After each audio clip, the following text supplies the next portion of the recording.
Have you ever been deep into a manuscript and suddenly realized, why does this feel like it's like wandering?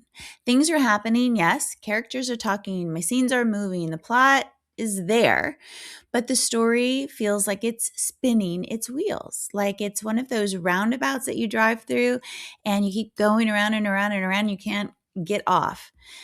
It's happened to all of us. Believe me, it's happened to me. One of the biggest mistakes I see writers make in this situation is assuming that they need more action or they need a bigger plot twist or they need something dramatic to happen.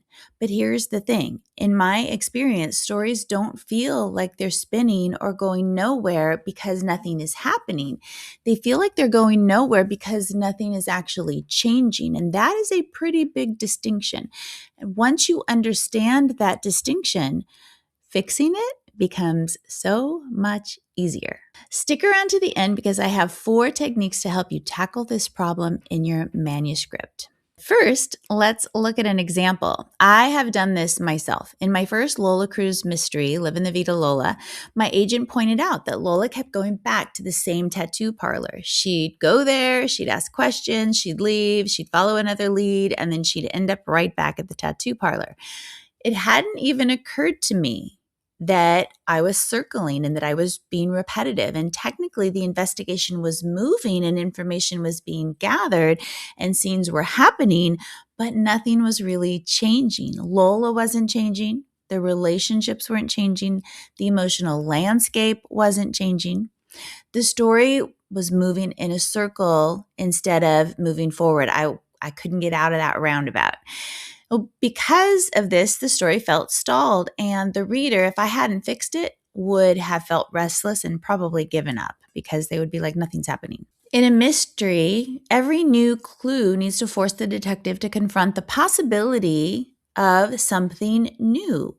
She's got to be driven to a place she hasn't been before, and that forces the scene to change.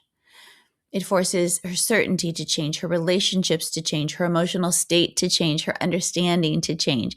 So suddenly the investigation feels way more alive. And that's how I fixed that problem in Live in the Vida Lola.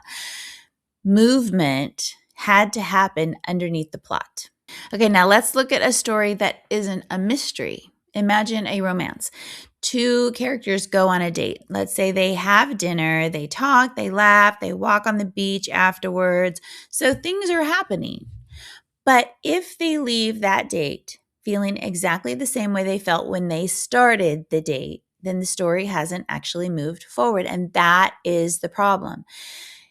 Imagine that very same date, but maybe during the conversation, one of the characters reveals something vulnerable that they've never told anyone before, or something they hadn't intended on sharing. Or maybe the other person realizes that they're starting to fall in love despite promising themselves they wouldn't. So now the scene has progression because something has changed. Look at a book or movie like Pride and Prejudice. Yes, Pride and Prejudice. I'll use this as an example here. And I know a lot of writing channels use Pride and Prejudice, Harry Potter, The Hunger Games. But y'all, there's a reason. Most people know these stories, which makes them useful sort of shorthand for understanding story structure. So yeah, if it feels repetitive, sorry, it works. Okay, back to Pride and Prejudice. This is not a story built on action sequences or like giant plot twists. People visit each other. They go to dinners. They have conversations. They go to balls. It's like with Downton Abbey. My husband will walk in while I'm watching it and he'll say, "Oh, they're talking." And then he'll go away and he'll come back and he says, "Oh, they're in another room and they're still talking." And the same thing happens. He comes back and, "Oh, they're in another room and now they're talking." It's true. I can't say it's not true, but things are happening through those conversations, which he's not sitting down to observe.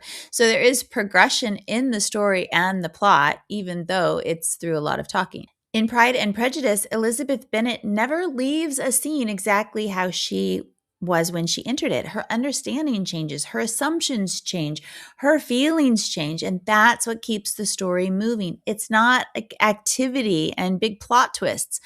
There is transformation happening with every scene. Sir, I appreciate the struggle you have been through, and I am very sorry to have caused you pain. Believe me, it was unconsciously done. From the first moment I met you, your arrogance and conceit, your selfish disdain for the feelings of others made me realize that you were the last man in the world I could ever be prevailed upon to marry. Sometimes it's 2 steps forward and 1 step back in terms of Elizabeth Bennet and Mr. Darcy's relationship, but there is always forward movement of some kind. This video is part of my Diagnosing the Problem series. In every episode, we look at how to recognize a common writing problem, what is actually causing it, and how to fix it. I have found that often the issue isn't what writers think it is. And this one is a perfect example.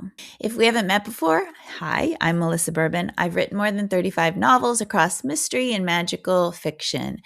There are a lot of common problems that we as writers face, and this is one of them. Writers become convinced that they have a pacing problem, that their story is stalled, but really, it's not about pacing. It's about progression. Readers don't need constant excitement. What they need is a story that moves toward something. You've got to move it towards something. Okay, how do we recognize the problem? Stories that feel like they're going nowhere usually do have activity. They just don't have progression. That's the key word, progression. What that looks like. Okay, you might notice things like scenes feel repetitive, like in my first Lola Cruz book before I revised it. Conversations cover similar ground. Chapters blur together. The characters maybe keep having the same emotional experience. The story feels kind of stuck despite the fact that you have ongoing events. In your writing, you might keep adding scenes hoping that something is going to click, or you might feel tempted to add a twist, or you might keep asking whether the pacing is too slow. Revision feels like rearranging furniture instead of solving the problem, and that is a problem. The issue isn't speed, it is movement. Progression. Here's the misdiagnosis. This is where writers usually go wrong. They assume that the story needs more plot, so they add another conflict, another subplot, another twist, another reveal, another obstacle. You hear the pitter-patter of my dog's feet. But more events do not automatically create progress. Remember that. More events do not necessarily create progress. Think about cleaning a room. Have you ever spent an hour, say, cleaning, only to realize that mostly you've moved things from one pile to another? I have done that. My dad always used to say, everything has a place and every place has a thing that belongs there. He also believed in putting things away the very first time instead of dealing with them later. I try, Dad. I really, really do. Usually I have a dozen projects going on at the same time. So yes, things get moved from one counter to another, from one room to another, with every intention of dealing with them later. And an hour goes by and I was busy and I worked hard and I definitely did things. But when I step back and look at that room, it doesn't actually feel much different, which is kind of deflating. Stories can do this too. Scenes happen, conversations happen, information can get exchanged. But if nothing is fundamentally different afterwards, if there is no progression, readers are going to start feeling like the story is spinning its wheels. That brings us to a really important idea. That is, progression is not activity. Progression is change. A character understands something they didn't understand before. A relationship shifts. A goal gets closer or maybe farther away. The stakes become more personal. The situation becomes maybe more complicated. Something changes. That's the point. There has to be progression, and progression is what creates momentum in your story. I've actually been reminded of this lately in a pretty big way as we've been building my cottage studio, which if you've watched some of my videos, then you've maybe seen glimpses of that. Sometimes it doesn't feel dramatic at all. There's change happening, yes, but it just doesn't feel like we're making progress. Maybe I paint trim, or we're installing a shelf, or I touch up a wall. And if you walked by, you might not really even notice the difference. But every project is actually moving the studio, the cottage, towards a larger transformation. And that's what makes it feel really satisfying. Okay, now I've also had a lot of moments where I've gone in circles. I painted the trim about 2 weeks ago, the eaves in one color, and I didn't like it. So I went back to the paint store and I spent another $50 or $60 on another can of paint, and I did it again just yesterday. That was activity. I'm trying out door colors today, and hopefully one of them is the right one. I have lilac and searching blue. The painting process was activity. Putting that second color on was progress, because now my cottage studio looked closer to the vision I have in my head. Stories work the same way. Readers don't need to have fireworks every single chapter. They don't need to have constant action. What they need is a story feeling like it's becoming something, that every scene is moving them closer to a transformation they can sense, even if they can't fully see it yet. Why do writers do this? I think we create this problem for ourselves because we're focused on scenes rather than progression. We're asking ourselves, what happens next? When I think we should be asking ourselves, what changes next? And those are very different questions, aren't they? One creates activity, but the other creates momentum. Painting the eaves was activity. The result was momentum. It changed the entire look and it let me move forward. How do we fix it? Well, let's look at 4 different techniques. Technique 1 is to track change, not events. So for every scene, ask what is different at the end of this scene, not what happened, but what changed. If nothing changes, the scene is probably contributing to that feeling of stagnation. Technique 2 is to escalate understanding. Every scene needs to alter what the character knows, what the reader knows, or what they both know.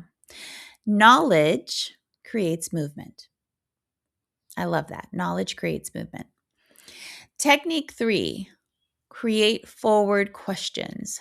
The strongest stories, y'all, continually generate questions.